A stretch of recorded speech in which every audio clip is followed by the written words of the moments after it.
चलिए लिखिए, प्रश्न लिखिए। अनुगमन वेग क्या है? अनुगमन वेग क्या है?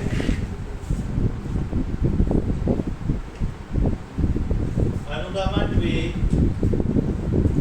एवं विद्युत धारा में संबंध स्थापित कीजिए।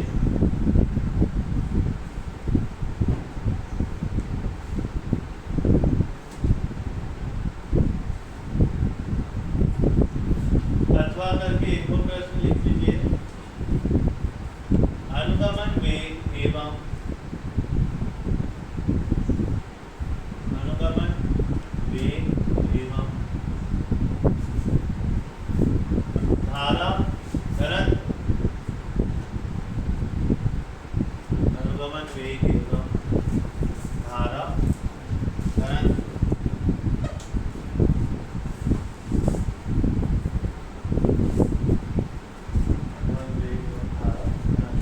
में संबंध स्थापित कीजिए।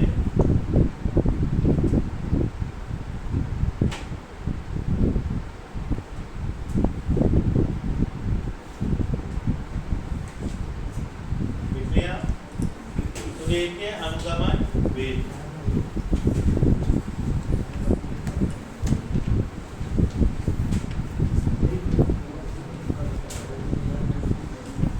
अनुगमन वेग जो होता है इसे हम वीडी से क्या करते हैं, प्रदर्शित करते हैं। ठीक है, काय से दर्शाते हैं इसे हम वीडी से। ठीक है, हमने देखा है कि कोई भी चालक जो होता है उस चालक के अंदर मुक्त इलेक्ट्रॉन पाए जाते हैं। कौन से इलेक्ट्रॉन पाए जाते हैं? मुक्त इलेक्ट्रॉन। ठीक है, ऐसे कुछ इलेक्ट्रॉन होते हैं जो किसी बंद बनाने में भाग नहीं लेते, जो बाह्यतम कोश में पाए जाते हैं। ठीक है, तो उन्हीं इलेक्ट्रॉनों को हम मुक्त इलेक्ट्रॉन कहते हैं, मुक्त इलेक्ट्रॉन कहते हैं। ठीक है, तो क्या होता है कि जब हम विद्युत क्षेत्र में किसी चालक को रखते हैं, ठीक है, हमने क्या किया कि किसी विद्युत क्षेत्र में किसी चालक को क्या किया है, रखा है। ठीक है, तो विद्युत क्षेत्र के कारण उस चालक के अंदर के जो इलेक्ट्रॉन होते हैं वो क्षेत्र के विपरीत दिशा में क्या करने लगते हैं, गति करने लगते हैं। ठीक है, क्या कर रहे हो, क्षेत्र के विपरीत दिशा में गति कर रहे हैं। आप वो गति कर रहे हैं तो उस गति का क्या होगा, एक वेग होएगा ना, एक वेग। कोई भी चालक यदि गति कर रहा है तो कब करता है गति, जब उसका कोई एक निश्चित क्या होगा, वेग होगा, किसी वेग से गति करता है। तो जो इलेक्ट्रॉन गति करते हैं उनका एक निश्चित वेग होता है और उसी निश्चित वेग को हम अनुगमन वेग कहते हैं। क्या कहते हैं उसे हम, अनुगमन वेग। आया समझ में? आपको ऐसी ही परिभाषा लिखना है कि जब किसी चालक को किसी विद्युत क्षेत्र में रखा जाता है तो चालक में उपस्थित इलेक्ट्रॉन, मुक्त इलेक्ट्रॉन विद्युत क्षेत्र के विपरीत दिशा में एक निश्चित वेग से गति करने लगते हैं। इस निश्चित वेग को हम अनुगमन वेग कहते हैं। ठीक है, इलेक्ट्रॉनों का जो वेग होता है उसी वेग को कौन सा वेग कहा जाता है, अनुगमन वेग कहा जाता है ना? विद्युत क्षेत्र तो हमने पढ़ा हुआ है ना, रहेगा ना यार? आपको ऐसे लिखना है कि किसी चालक में उपस्थित मुक्त इलेक्ट्रॉन विद्युत क्षेत्र में रखे जाने पर किसी एक निश्चित वेग से गति करने लगते हैं। इस निश्चित वेग को हम अनुगमन वेग कहते हैं। और अनुगमन वेग क्या होता है, हमारा वीडी होता है। ठीक है, अब देखें, हमने माना कि हम अनुगमन वेग और विद्युत धारा में संबंध स्थापित करते हैं, है ना? फिर उसी में हम आगे अनुगमन वेग और धारा घनत्व में क्या निकालेंगे, संबंध स्थापित करेंगे। ठीक है, तो हमने देखिए, हमने माना कि किसी चालक के अनुप्रस्थ काट का क्षेत्रफल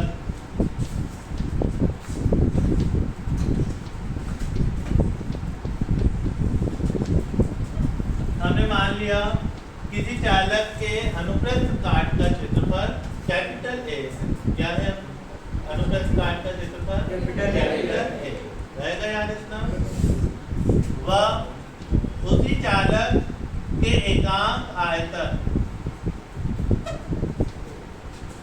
एकांक आयतन में उपस्थित इलेक्ट्रॉन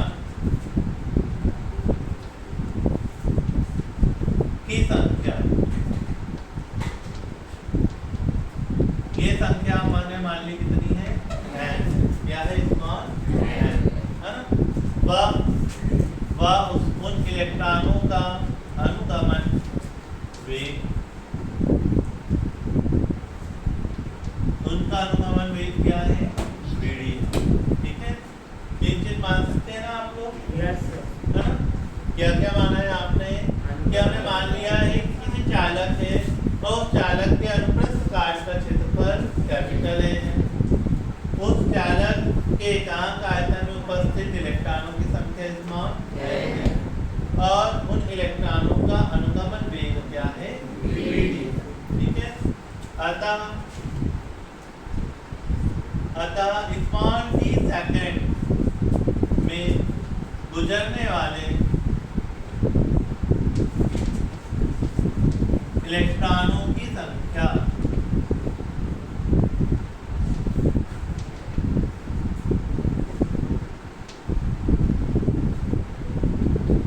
क्या निकाल लेते हैं हम, स्मॉल t सेकंड में गुजरने वाले इलेक्ट्रॉनों की संख्या। तो ये संख्या आपकी आएगी n capital A vd into small t, ठीक है। ये हो गया हमारा समीकरण नंबर क्या, ठीक। अब ये केवल क्या आई है, हमारे इलेक्ट्रॉनों की संख्या आई, ठीक है। अब हमने क्या किया, अब हमने माना कि प्रत्येक इलेक्ट्रॉन पर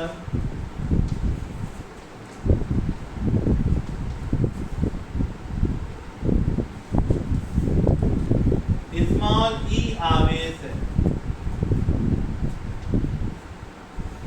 क्या माना है आपने कि प्रत्येक इलेक्ट्रॉन पर कितना आवेश है, स्मॉल e आवेश है ना। कितने इलेक्ट्रॉन गुजर रहे हैं हमारे, n a b d t गुजर रहे हैं। तो हम इसीलिए क्या करते हैं कि स्मॉल t सेकंड में गुजरने वाला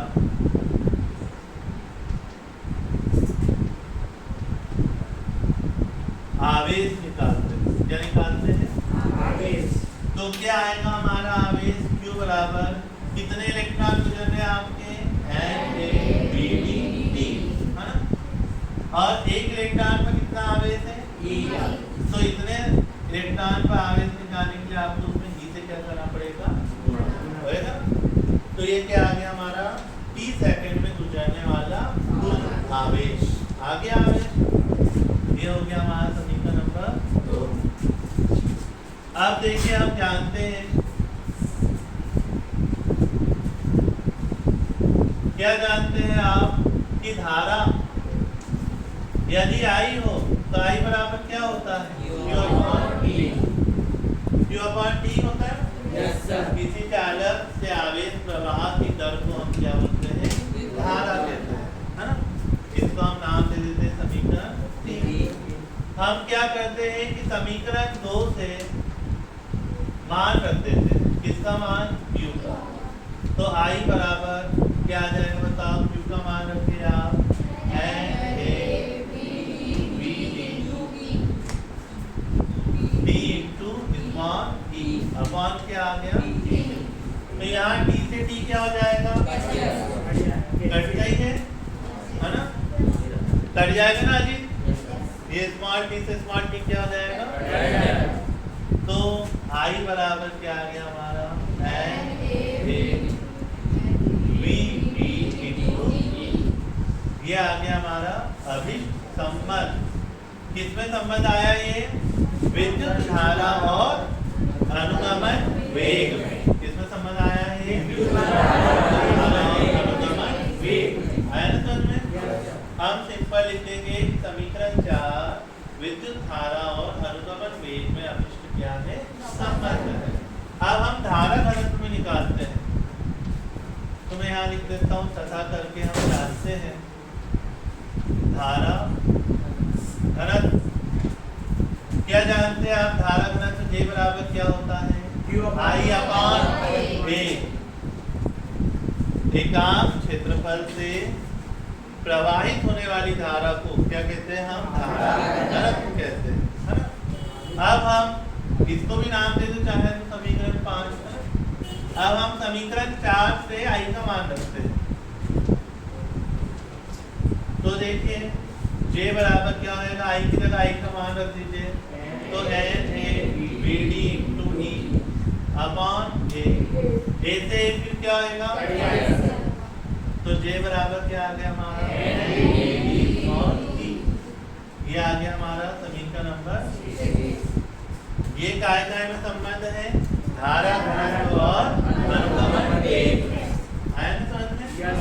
बहुत सिंपल है ये प्रश्न, मोस्ट आईएमपी है 3 नंबर के हिसाब से पेपर की दृष्टि में मोस्ट आईएमपी है और शायद राष्ट्रीय ये प्रश्न पूछा भी गया है ना।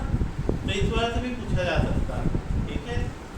आपको पहले अनुगमन वेग की परिभाषा लिखना पड़ेगा, जैसा प्रश्न आएगा वैसा लिखना है। यदि अनुगमन वेग की परिभाषा पूछी जाएगी तो बस परिभाषा लिखेंगे हम, यदि संबंध पूछा जाएगा तो हम पूरा क्या लिखेंगे? संबंध लिखेंगे। आए ना समझ में? कैसे समझा दूं एक बार? सबसे पहले हम अनुगमन वेग की परिभाषा लिखेंगे। बहुत सिंपल है, हम सबको पता है कि किसी भी चालक के अंदर मुक्त इलेक्ट्रॉन क्या है? पाए जाते हैं, ठीक है। और हमें ये भी पता है, हम पढ़ के आ चुके हैं, हमने इससे पहले यूनिट 1 क्या है पूरी पढ़ी है ना। तो हमें ये भी चीज बहुत अच्छे से पता है कि जब हम विद्युत क्षेत्र लगाते हैं तो माइनस वाले क्षेत्र के विपरीत दिशा में जाते हैं। इलेक्ट्रॉन का कौन सा आवेश होता है? माइनस होता है ना, माइनस। तो यदि विद्युत क्षेत्र इस दिशा में जा रहा है तो इलेक्ट्रॉन उसके विपरीत दिशा में जाएंगे। तो हमें बस वही लिखना है कि जब हम किसी चालक को विद्युत क्षेत्र में रखते हैं तो चालक में उपस्थित मुक्त इलेक्ट्रॉन विद्युत क्षेत्र के विपरीत दिशा में एक निश्चित वेग से गति करने लगते हैं, ठीक है। उस निश्चित वेग को हम क्या बोलते हैं? अनुगमन वेग कहते हैं। क्या कहते हैं उसे? हम अनुगमन वेग, और जिसे हम काय से प्रदर्शित करते हैं? वेग से प्रदर्शित करते हैं। फिर हम पूरा विवरण लिखेंगे, है ना, कि हमने माना कि किसी चालक के अनुप्रस्थ काट का क्षेत्रफल स्मॉल a है और कैपिटल A है, स्मॉल a भी आप लिख सकते हैं चाहे तो, कैपिटल A है। उस चालक के एकांक आयतन में उपस्थित इलेक्ट्रॉनों की संख्या स्मॉल n है और उन इलेक्ट्रॉनों का अनुगमन वेग स्मॉल v है, ठीक है। इस प्रकार उस चालक के अनुप्रस्थ क्षेत्रफल A से स्मॉल t सेकंड में गुजरने वाले इलेक्ट्रॉनों की संख्या, ये हमने निकाल, ये 3 चीज मानी थी और एक चौथी, चारों की क्या कर दिया हमने? गुणा कर दिया, हो गया। समीकरण नंबर 1, यदि प्रत्येक इलेक्ट्रॉन पर स्मॉल e आवेश हो, कितना आवेश हो इसमें? स्मॉल e, प्रत्येक इलेक्ट्रॉन मतलब हर इलेक्ट्रॉन पर या एक इलेक्ट्रॉन पर कितना आवेश मान लिया आपने? स्मॉल e आवेश। तो t सेकंड में गुजरने वाला कुल आवेश क्या आ जाएगा? ये संख्या हो गई और ये आवेश हो गया, तो हम उनका क्या कर देंगे? गुणा कर दें। तो ये कुल क्या आ गया हमारा? आवेश। अब हम जानते हैं कि धारा बराबर क्या होता है? Q/T। समीकरण 2 से हमने Q का मान रख दिया, P से T क्या हो गया? कैंसिल। तो जो बचा है N A B D और E लिख दिया आपने। यह आ गया हमारा धारा और अनुगमन वेग में संबंध, ठीक है। अब हम धारा घनत्व में संबंध निकाल रहे हैं, तो हम जानते हैं धारा घनत्व J बराबर क्या होता है? हम समीकरण 4 से I की जगह H क्या रख देते हैं? वैल्यू। तो A से A क्या हो गया? तो N B D into ये आ गया हमारा काय में संबंध? धारा घनत्व और अनुगमन वेग में संबंध, है ना। यदि प्रश्न आता है आपको कि अनुगमन वेग और धारा में संबंध बताइए, तो बस हम यहीं तक सॉल्व करेंगे, है ना।